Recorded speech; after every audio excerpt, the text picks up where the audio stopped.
Hi, so in this session I'm going to be making salt caramel. So really simple thing to make. Starting off with my 230 grams of cream and 80 grams of glucose, and all I'm going to do is just put that on the stove just to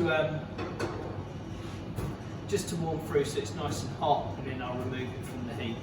Then I've got my 150 grams of sugar, and what I'm going to do, put that on the heat, and I'm going to start by making a dry caramel. Okay. After that, all I've got is 70 grams of softened butter here, and then I've got 2 grams of salt. So what I'm doing, I'm just waiting patiently now, just for my cream and glucose to come up to the boil so I'm removed from the heat, but more importantly that my sugar will slowly come up into a caramel. If I try and do it too fast, it will burn, so it's just about being patient really. So my sugar is caramelising very nicely. I've just given it a little stir just to make sure that it caramelises evenly. It goes a little bit cloudy, that's because it's got the uncaramelised sugar in it, and then what you just need to do is leave it to rest for another minute, and then that will keep heating through and turn that final bit into a caramel, that final bit of sugar. So my glucose and cream has now just come to a simmer. So what I'm going to do is I'm going to just put this onto my slightly higher heat. I've got a higher heat sugar just to finish caramelising the sugar, just to speed it up just slightly, not too hot. I don't want to burn it like I say, but where I've mixed it, it's a little bit cloudy, and I just need it to finish caramelising so we get that nice dark salt caramel. What will happen is you'll see it will start to go clear as those last bits of sugar dissolve and then turn into a caramel.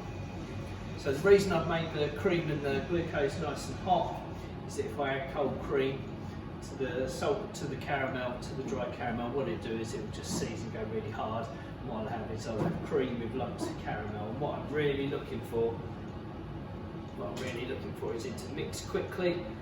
So if already we've got the cream at boiling, it will mean that it doesn't set up and it will mix quite well. So you can see it's starting to smoke, the caramel's nice and hot, it's dissolved and gone clear. So what I'm going to do is just start to add a little bit of the cream at a time to my caramel. That will bring the temperature down, stop it caramelising anymore, but just a little bit at a time so it just mixes nice and evenly.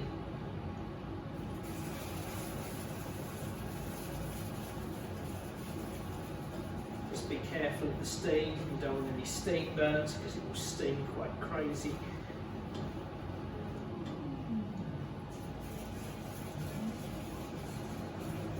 Once you've got that good mix, you can add that final bit.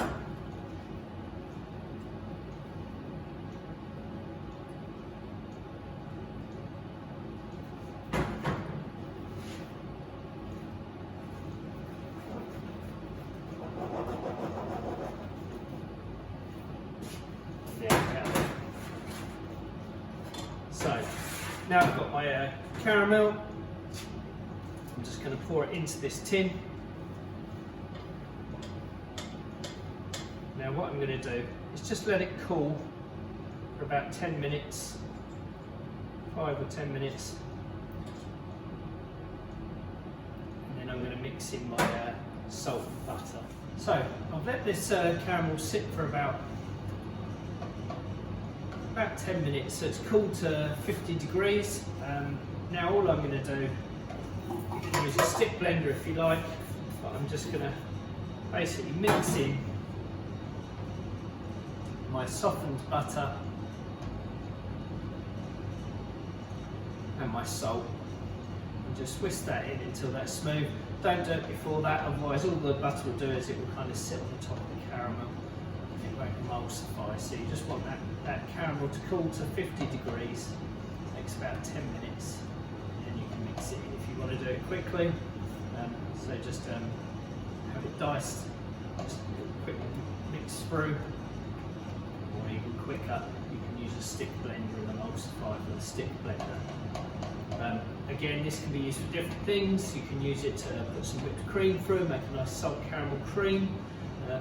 what I'm going to be doing, or you could be using it on the bottom of a Harry braid. What I'm going to be doing is I'm going to be making a chocolate choux bun. I'm going to be making a chocolate choux bun, and what I'm going to do is I'm going to cut open the choux bun. I'm going to put a layer of salt caramel in the bottom of the choux bun, then I'm going to pipe in some chocolate creme patisserie. So just keep whisking it or stirring it until it's all incorporated, and then it's just ready to use. And there we have it, salt caramel.